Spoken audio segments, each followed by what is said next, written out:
Good morning class. बेटा आज हम स्टार्ट करेंगे। हमारा जो किताब है, हमारी बुक है, उसमें दो पार्ट दिए हुए हैं। आरोह में दो पार्ट दिए हैं। इसमें पहला जो पार्ट है पद्यखंड, उसमें से हमने पहला पार्ट, पहली कविता पढ़ी थी आत्मपरिचय, और दूसरा पार्ट है गद्यखंड।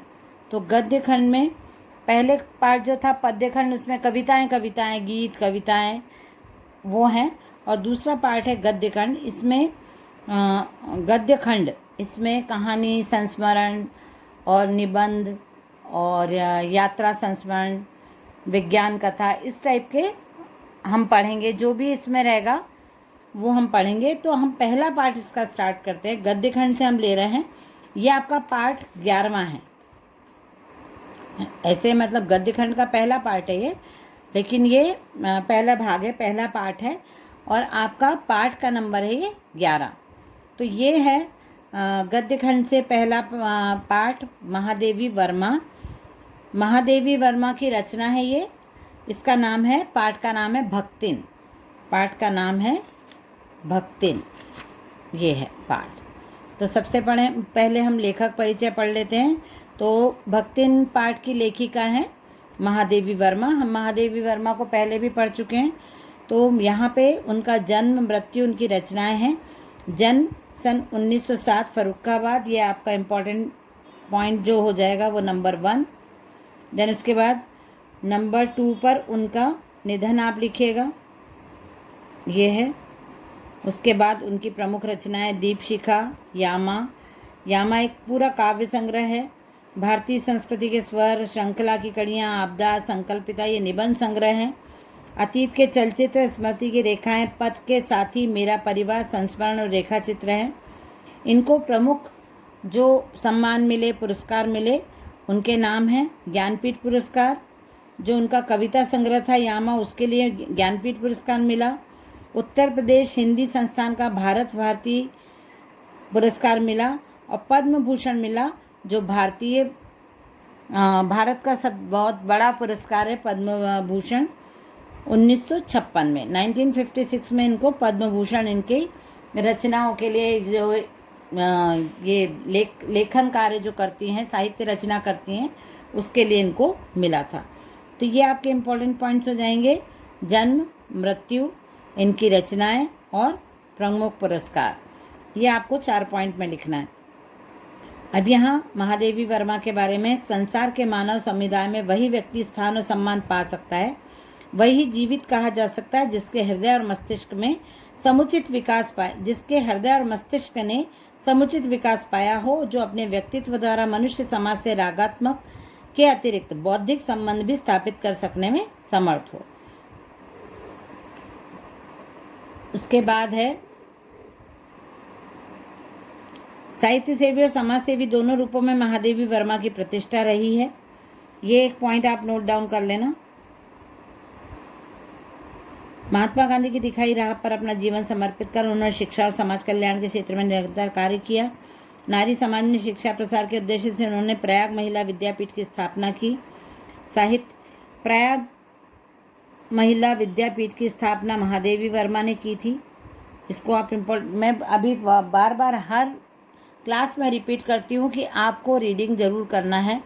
लेखक परिचय, कवि परिचय, ये भी मैं आपको अंडरलाइन करवा रही हूँ, लेकिन फिर भी यदि आपने इसको रीड नहीं किया, लेखिका परिचय को, तो आपको इम्पॉर्टेंट पॉइंट्स भी नहीं पता चलेंगे, और जब ऑब्जेक्टिव बनेंगे तब आपको बहुत दिक्कत होगी। साहित्य जगत में महादेवी वर्मा की प्रतिष्ठा बहुमुखी प्रतिभा के रचनाकार के रूप में रही है। अगर कविता के क्षेत्र में वे छायावाद के 4 स्तंभों में से एक मानी जाती हैं। अन्य 3 हैं सुमित्रानंदन पंत, प्रसाद और सूर्यकांत त्रिपाठी निराला। जयशंकर प्रसाद हैं ये। तो अपने निबंधों, संस्मरणात्मक रेखाचित्रों के कारण एक अप्रतिम गद्यकार के रूप में उनकी चर्चा होती रही है। कविता और गद्य, इन दोनों क्षेत्रों में उनकी प्रतिभा अलग अलग स्वभाव लेकर सक्रिय हुई दिखती है। कविताओं में वे अपनी आंतरिक वेदना और पीड़ा को व्यक्त करती हुई इस लोक से परे किसी और सत्ता की ओर अभिमुख दिखलाई पड़ती हैं।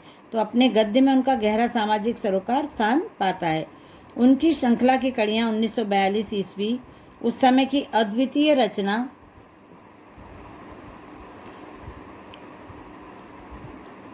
नेक्स्ट पेज पे हम जा रहे हैं, पेज नंबर है 70।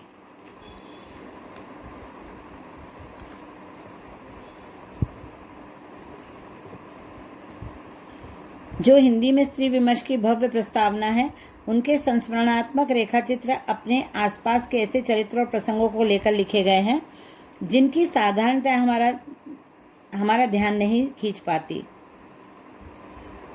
जिनकी साधारणता मतलब ज़्यादा ही साधारण होते हैं, इसलिए हम अट्रैक्ट नहीं हो पाते उनकी तरफ। लेकिन महादेवी जी की मर्मभेदी करुणामयी दृष्टि उन चरित्रों की साधारणता में असाधारण तत्वों का संधान करती है। इस तरह समाज के शोषित पीड़ित तबके को उन्होंने अपनी गद्य रचनाओं में नायकत्व प्रदान किया। उनके इस प्रयास ने हिंदी के साहित्यिक समाज पर ऐसा गहरा असर डाला कि संस्मरणात्मक रेखाचित्र की विधा के लिए शोषित पीड़ित आम जन को विषय वस्तु के रूप में मान्यता मिल गई है। लेखन के भी अलग अलग आयाम होते हैं कि कहानी भी लिखना है या कोई गद्य में कोई रचना करनी है, आपको रेखा चित्र है या संस्मरण है, तो आपका चुनाव बहुत अच्छा होना चाहिए। जैसे महादेवी वर्मा शब्दों के चुनाव के साथ साथ कहानी या जो भी है वो एक टॉपिक लेती हैं, वो किस जगह का है, वो किस जगह की कहानी बता रही हैं या कोई संस्मरण प्रस्तुत कर रही हैं, तो वो कहाँ का है, ये सब वो ध्यान रख के ही अपनी रचना करती थी। अब यहाँ पे जो पाठ है भक्तिन, उसके बारे में बताया है कि भक्तिन महादेवी जी का प्रसिद्ध संस्मरणात्मक रेखा चित्र है। भक्तिन क्या है? संस्मरणात्मक रेखा चित्र, ये इसकी विधा है। यदि आपको विधा आती है, किस विधा की है ये पाठ, किस विधा में लिखा गया है, तो संस्मरणात्मक रेखा चित्र है ये, जो स्मृति की रेखाएं में संकलित है। स्मृति की रेखाएं एक पूरा कहानी संग्रह है, उसमें से भक्तिन एक कहानी हमको संस्मरणात्मक मतलब याद रखने योग्य रेखा चित्र। इसमें महादेवी जी ने अपनी सेविका भक्तिन के अतीत और वर्तमान का परिचय देते हुए उसके व्यक्तित्व का बहुत दिलचस्प खाका खींचा है। महादेवी जी के घर में काम शुरू करने से पहले उसने कैसे एक संघर्षशील, स्वाभिमानी और कर्मठ जीवन जिया, कैसे पितृसत्तात्मक मान्यताओं और छल छद्म भरे समाज में अपने और अपनी बेटियों के हक की लड़ाई लड़ती रही और उसमें हार कर कैसे जिंदगी की राह पूरी तरह बदल लेने के निर्णय तक पहुंची। इसका अत्यंत संवेदनशील चित्रण इस पाठ में हुआ है। इसके साथ भक्तिन महादेवी जी के जीवन में आकर छा जाने वाले एक ऐसी परिस्थिति के रूप में दिखलाई पड़ती हैं जिसके कारण लेखिका के व्यक्तित्व के कई अनछुए प्रच्छन्न आयाम उद्घाटित होते चलते हैं। इसी कारण अपने व्यक्तित्व का जरूरी अंश मानकर वे भक्तिन को खोना नहीं चाहती। समग्रतः इस पाठ को परिस्थितिवश अक्खड़ बनी पर महादेवी के प्रति अनमोल आत्मीयता से भरी भक्तिन के बहाने स्त्री अस्मिता की संघर्षपूर्ण आवाज़ के रूप में भी पढ़ा जाना चाहिए। ये जो पाठ है ये एक स्त्री के जो ऐसी स्त्री जो महादेवी वर्मा के घर में काम करती थी, तो उनकी मदद करती थी उनके घर के कामों में, ऐसी स्त्री की कहानी है जो बहुत कड़क रहती थी अपने क्योंकि वो अकेली थी, विडो थी, पर उसकी लड़कियां थी, तो वो अपनी लड़कियों को सुरक्षित रखने के लिए या अपनी लड़कियों को संभालने के लिए जो समाज है, समाज में बहुत कड़क बन के और बहुत रूढ़ बन के रहती थी, बहुत, जिससे वो अपने आप को और अपनी बच्चियों को, लड़कियों को सुरक्षित रख सके समाज में। क्योंकि ये समाज उस समय जैसा समाज था वो पुरुष सत्ता वाला या पुरुष प्रधान समाज था, तो उस समय अकेले रहना, अपनी बच्चियों की सुरक्षा करना, संभालना, उनको मतलब उनके दायित्व की पूर्ति करना उस अकेली के लिए बहुत कठिन काम था, इसलिए वो कड़क बन के रहती थी। तो ये यहाँ पे उनके बारे में दिया हुआ है। भक्तिन के बारे में हमने अभी पूरा पढ़ा कि वो कैसी कैसी थी। तो इसलिए महादेवी वर्मा जब उनके साथ रहने लगी तो उन्होंने उसके वर्तमान और अतीत के बारे में जाना और वर्तमान को देखा कि ये कैसे अपना जीवन चला रही है, कितना संघर्ष कर रही है अपने बच्चों के लिए, कैसे वो डिसीज़न लेती है। इसलिए उन्होंने महादेवी वर्मा ने ये एक पूरा संस्मरणात्मक रेखाचित्र तैयार किया है, जिसको वो हमारे यहाँ पे हमारे कोर्स में दिया हुआ है, उसको हम अब पढ़ेंगे। भक्तिन, उसको भक्तिन नाम क्यों दिया? क्योंकि वो उसकी जो व्यक्तित्व था, उसने अपने आप का व्यक्तित्व ऐसा बना के रखा था, वो इस टाइप के कपड़े, सन्यासियों जैसे कपड़े पहनती थी, इसलिए लेखिका ने उसको नाम दिया था भक्तिन। भक्तिन, छोटे कद और दुबले शरीर वाली भक्तिन अपने पतले ओठों के कोनों में दृढ़ संकल्प और छोटी आंखों में एक विचित्र समझदारी लेकर जिस दिन पहले पहले मेरे पास आ उपस्थित हुई थी, तब से आज तक एक युग का समय बीत चुका है। पर जब कोई जिज्ञासु उससे इस संबंध में प्रश्न कर बैठता है, तब वह पलकों को आधी पुतलियों तक गिराकर और चिंतन की मुद्रा में ठुड्डी मतलब चिन को कुछ ऊपर उठाकर विश्वास भरे कंठ से उत्तर देती है, तुम पचे का बताई, यह 50 बरिस से संग रहित हैं। इस हिसाब से मैं 75 की ठहरती हूँ और वह 100 वर्ष की आयु भी पार कर जाती है।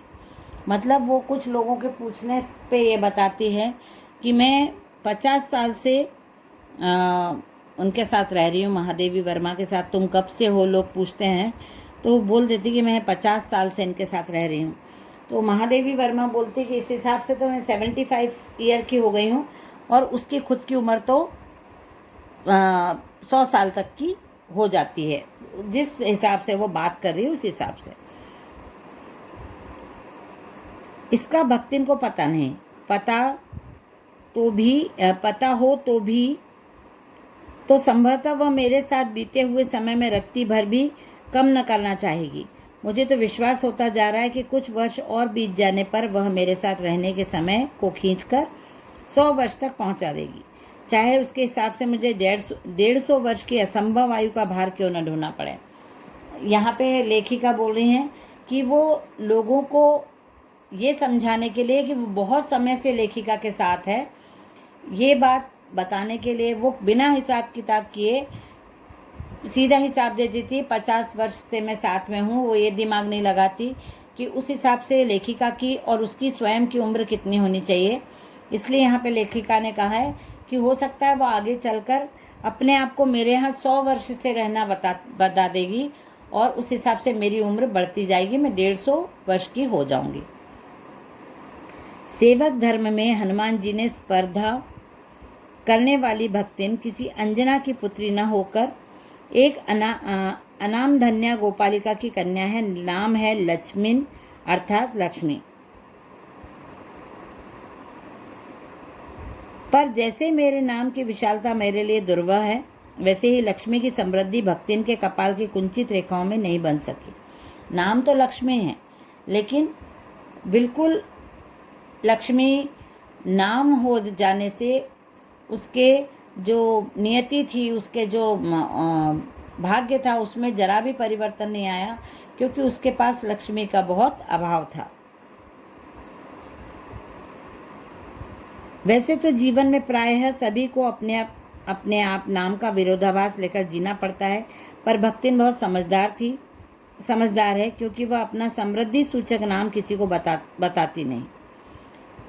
लक्ष्मी को मालूम है कि अपना नाम, उसका नाम बहुत अच्छा है लक्ष्मी, लेकिन वो ऐसा नाम किसी को नहीं बताना चाहती जिससे लोगों को लगे कि इसका नाम लक्ष्मी है तो ये बहुत पैसे वाली होगी या धनवान होगी या धनाढ्य होगी। केवल जब नौकरी की खोज में आई थी, तब ईमानदारी का परिचय देने के लिए उसने शेष इतिव्रत के साथ यह भी बता दिया, पर इस प्रार्थना के साथ कि मैं कभी नाम का उपयोग न करूं।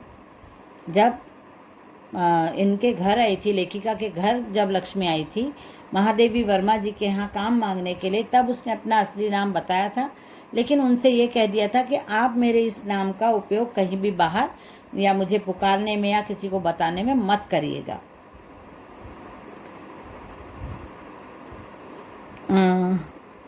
उपनाम रखने की प्रतिभा होती तो मैं सबसे पहले उसका प्रयोग करके अपने ऊपर करती।